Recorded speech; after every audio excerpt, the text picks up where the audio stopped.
ఆంధ్రప్రదేశ్లో నిత్యావసర ధరలు పెరుగుతున్న నేపథ్యంలో సాధారణ ప్రజలకి గొప్ప ఉపశమనం అందించే కార్యక్రమం ప్రారంభమవుతుంది. పౌర సరఫరాల శాఖ ద్వారా కూటమి ప్రభుత్వం రాయితీ ధరల్లో బియ్యం విక్రయాలను చేపట్టనుంది. ఆగస్టు 1వ తేదీ నుంచి ఈ ప్రత్యేక అమ్మకాలు రాష్ట్ర వ్యాప్తంగా కనిపిస్తాయి. బహిరంగ మార్కెట్లో బియ్యం ధరలు ఎగబాకుతున్న సమయంలో ఈ చర్య చాలా కీలకం. ప్రభుత్వం నేరుగా నాణ్యమైన బియ్యాన్ని తక్కువ ధరకే అందుబాటులోకి తెస్తుంది.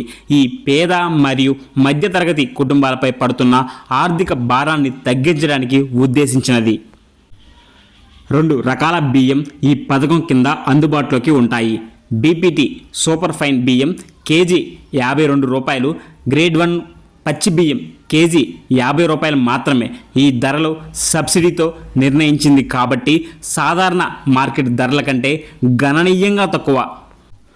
విక్రయాల కోసం విస్తృత నెట్వర్క్ సిద్ధం చేశారు. రాష్ట్ర వ్యాప్తంగా ఉన్న 130 రైతు బజార్లో ప్రత్యేక కౌంటర్లు ఏర్పాటు చేశారు.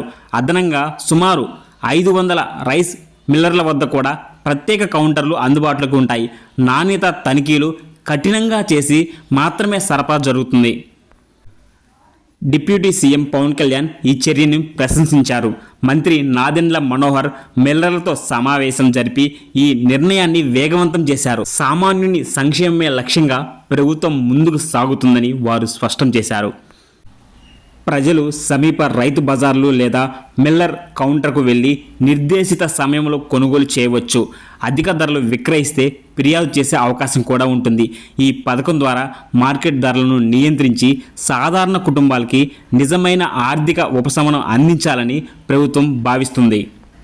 ఇలాంటి మరిన్ని ఇన్ఫర్మేషన్ మీ దాకా రావాలంటే ఇప్పుడే మన ఛానల్ని ఒక లైక్ చేసి సబ్స్క్రైబ్ చేసుకోండి.